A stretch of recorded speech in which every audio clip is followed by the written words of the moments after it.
मुख्यमंत्री नीतीश कुमार की party JDU, उसके टोटल सांसदों की संख्या है 12 और 12 में से 9 सांसदों ने अपना समर्थन पत्र भारतीय जनता पार्टी को दे दिया है। यह सब कुछ जैसे ही चर्चा का विषय बनता है तो एकदम से हलचल मच जाती है। हलचल मच जाती है कि क्या वाकई में जनता दल यूनाइटेड के सांसदों को भारतीय जनता पार्टी तोड़ रही है। 12 में से 9 सांसदों को जेडीयू से तोड़ करके अपने पाले में बीजेपी कर चुकी है और राष्ट्रीय जनता दल के विधायक जब यह सब कुछ कहते हैं तो चर्चाओं का बाजार गर्म हो जाता है।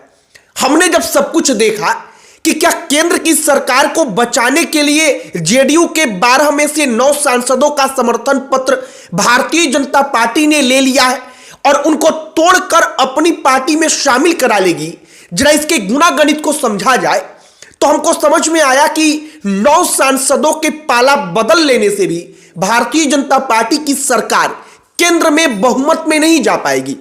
हमने सोचा कि आपको जरा डेटा बताया जाए। जो ये तमाम चर्चाएं चल रही हैं कि जेडीयू के 9 सांसदों का समर्थन पत्र भारतीय जनता पार्टी को मिल चुका है और समर्थन पत्र का मतलब यहां पर कि उन्होंने भारतीय जनता पार्टी को ज्वाइन करने के लिए हामी भर दी है, तो हमने सोचा कि ये पूरी की पूरी कहानी जरा आपके सामने रखी जाए और क्या वाकई में बीजेपी जेडीयू के साथ ऐसा कर सकती है। भारतीय जनता पार्टी के पास वाकई में इतनी हिम्मत, जब बिहार विधानसभा का चुनाव है उसके पहले बची हुई है, इतनी हिम्मत उनके पास है। आगे बातचीत करने से पहले हमारा नमस्कार स्वीकार करिए। हमारा नाम मोहित कुमार सिंह है। सबसे पहले जेडीयू के टोटल सांसदों की संख्या है 12 में से 9 सांसदों को लेकर यह दावा किया गया है। दावा किसने किया है? तो दावा आरजेडी के एक विधायक है मुकेश रोशन, उन्होंने किया है। अब आप एक बात समझिए, लोकसभा में कुल सांसदों की संख्या होती है 543।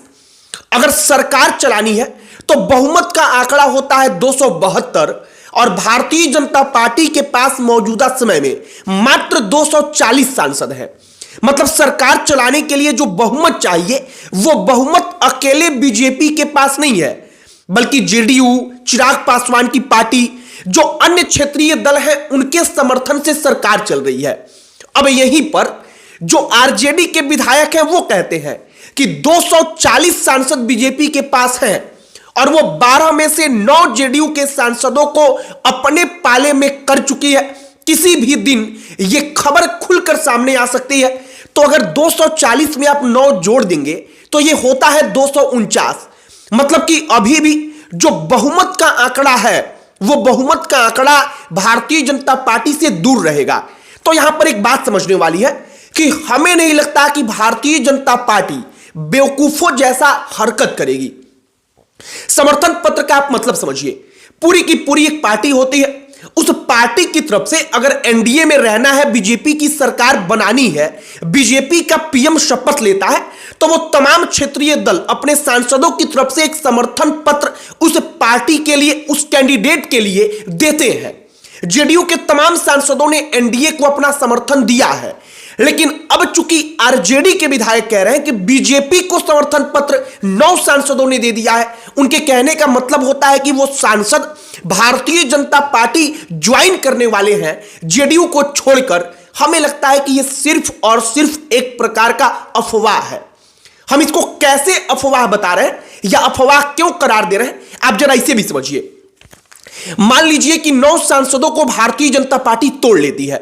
9 सांसदों को तोड़ने से वो क्या हासिल कर लेगी? क्या केंद्र की सरकार में भारतीय जनता पार्टी के पास अकेले के दम पर बहुमत आ जाएगा?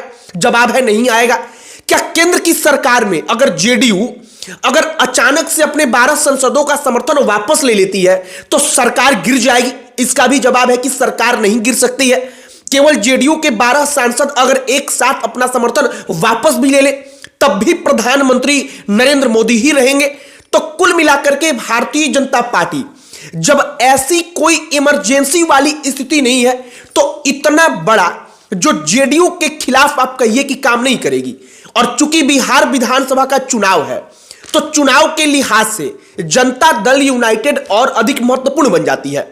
हालांकि समय समय पर जैसे शिवसेना उद्धव ठाकरे की पार्टी जो है, उनके नेता संजय राउत है। कुछ महीना पहले उन्होंने इसी प्रकार का दावा किया था।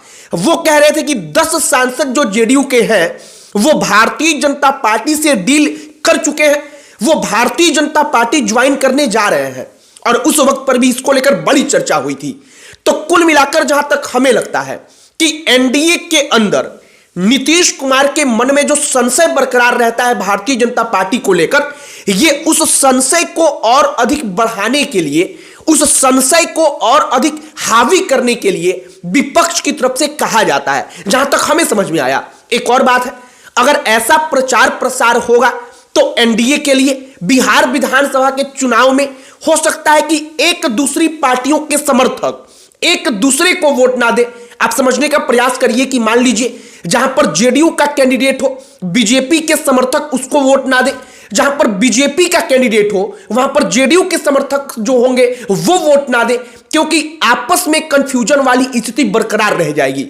और कहा जा रहा है कि विपक्ष शायद इस वक्त पर जो राष्ट्रीय जनता दल है, तमाम अन्य दल हैं, वो इसी कोशिश में है। कुल मिलाकर जो 9 सांसदों के समर्थन पत्र जो है वो भारतीय जनता पार्टी को सौंपने की बात है, आधिकारिक तौर पर इस प्रकार की कोई जानकारी सामने नहीं आई है।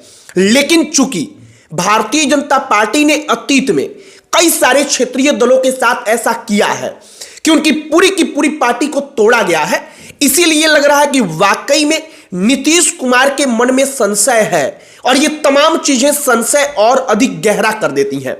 निशांत कुमार राजनीति में आने वाले हैं, नीतीश कुमार के बेटे। कहा जा रहा है कि नीतीश कुमार को इतना समझ में आ चुका है कि हमारे बाद पार्टी समाप्त हो जाएगी अगर हमने अपने बेटे को ला करके अपनी पार्टी की जो पूरी की पूरी डोर है, बागडोर है, उसको उसके हाथों में नहीं थमा दिया। तब नीतीश कुमार इसीलिए अपने बेटे को लेकर राजनीति में भी आ रहे हैं, जिसका उनको डर है कि भविष्य में जेडीयू समाप्त हो सकती है। लेकिन मौजूदा वक्त में 12 में से 9 सांसद बीजेपी तोड़ लेगी, यह असंभव सा प्रतीत होता है, क्योंकि भारतीय जनता पार्टी को जेडीयू से इतना भी डर नहीं है कि अगर जेडीयू अचानक से उनका साथ छोड़ देगी तो केंद्र की सरकार गिर जाएगी, और इसके लिए जरूरी है कि उनके सांसदों को पहले ही तोड़ लिया जाए। तो यह सब कुछ जहां तक हमें लगता है कि यह एक प्रकार की केवल बातें हैं। अब इसके बाद आगे जब बातें होती हैं तो तमाम प्रकार की चर्चाएं होती हैं, उसका इंपैक्ट सकारात्मक नकारात्मक दोनों रूप से पड़ता है। तो बिहार विधानसभा का चुनाव कुछ महीने में होने वाला है, उसको लेकर के जो माहौल बन रहा है, और आरजेडी जो एक दर्शाने का प्रयास कर रही है कि नीतीश कुमार की पार्टी को बीजेपी समाप्त कर देगी, इसका बीजेपी को नुकसान होगा या आरजेडी को फायदा होगा, यह सब कुछ आगे आने वाला भविष्य और विधानसभा चुनाव का परिणाम बताएगा ही। बाकी हमने जो पूरी कहानी आपको बताई है, इस पर आपकी क्या राय है कमेंट बॉक्स में लिखकर बताइएगा। वीडियो यहीं पर समाप्त करते हैं। अंत में हमारा परिचय, हमारा नाम मोहित कुमार सिंह है। बहुत बहुत धन्यवाद।